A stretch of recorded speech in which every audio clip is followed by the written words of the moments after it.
waspada terus, wah jangan-jangan orang bilang begini, jangan-jangan kata-kata saya salah, perilaku saya salah, jangan-jangan saya menyakiti orang lain.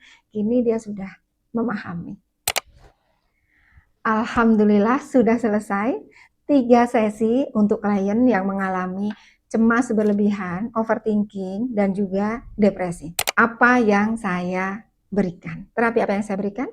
Yang pertama, saya melakukan sesi hipnoterapi konvensional untuk menyelesaikan akar masalah yang membuat dia senantiasa merasa terancam, tidak aman.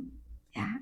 Ternyata di masa lalu banyak kejadian-kejadian yang sangat traumatis hingga amigdalanya selalu aktif bahwa dia tidak aman, bahwa dia selalu dalam ancaman, jadi dia harus selalu waspada dimanapun. Ya. Setelah diselesaikan traumanya, ya, kemudian saya lanjut di sesi kedua dengan terapi emotional freedom technique, men-screening ulang, screening lagi emosi-emosi negatif yang masih tertinggal dan bahkan mungkin menyumbat, ya, menyumbat jalur energi dalam tubuh. Di titik-titik meridian saya lakukan tapping, ya, emotional freedom technique. Ini sangat perlu untuk apa? Untuk menyelaraskan antara pikiran, tubuh, fisik dan juga hati, ya. Diselaraskan. Kemudian di sesi kedua juga saya lanjutkan lagi dengan sesi sugesti langsung dengan hipnoterapi. Saya berikan sugesti langsung, ya, bagaimana ke depannya klien ketika menghadapi kondisi seperti itu yang berulang. Sebagai contohnya, ya, ketika dia mengalami cemas berlebih, nah, kemudian overthinking dan juga mengalami rasa sedih yang intens, rasa sedih, merasa tidak aman, ya. Saya berikan sugesti positif di situ.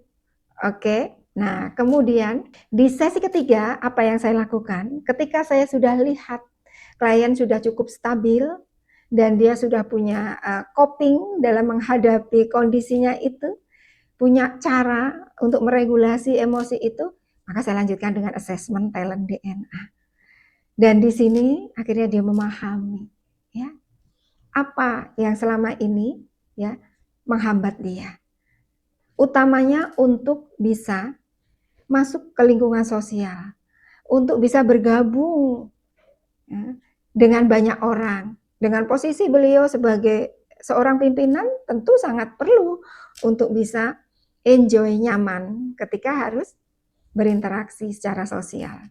Yang awalnya selalu tremor, takut, ya, waspada terus, wah jangan-jangan orang bilang begini, jangan-jangan kata-kata saya salah, perilaku saya salah, jangan-jangan saya menyakiti orang lain.